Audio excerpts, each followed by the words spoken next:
Budinok starej školy podzvihla Avstro-Uhorská monarchia 1923 roku za školovanie ruských škoľároch. Dneška še u ním nachodzi etnovistava Ruska odloha, ktorá má jednu stajemnú postanovku i jednu, ktorá še menja u zavisnosti od nahody.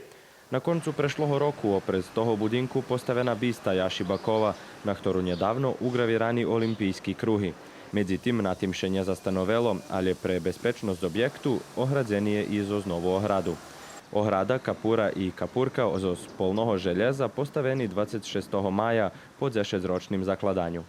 Na molbu pana Miroslava Čakana i jeho сотрудников, že by še tota ohrada zakončela, mi prepoznali toto jak dosť vážne, bodu máme že švečik u jednomu takomu objektu. Vidujeli sme kus veci jak 300.000 dinari za dokončovanje tej roboty.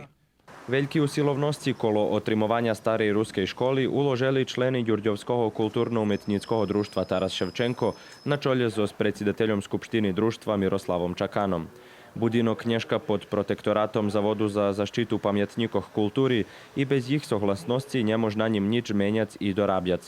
Na taki sposób še čuva jeho autentičnosť, ktorá barz vážna nielen za rusku zajednicu, ale i na širším prostore u architektonskim i kulturnim zmyslu.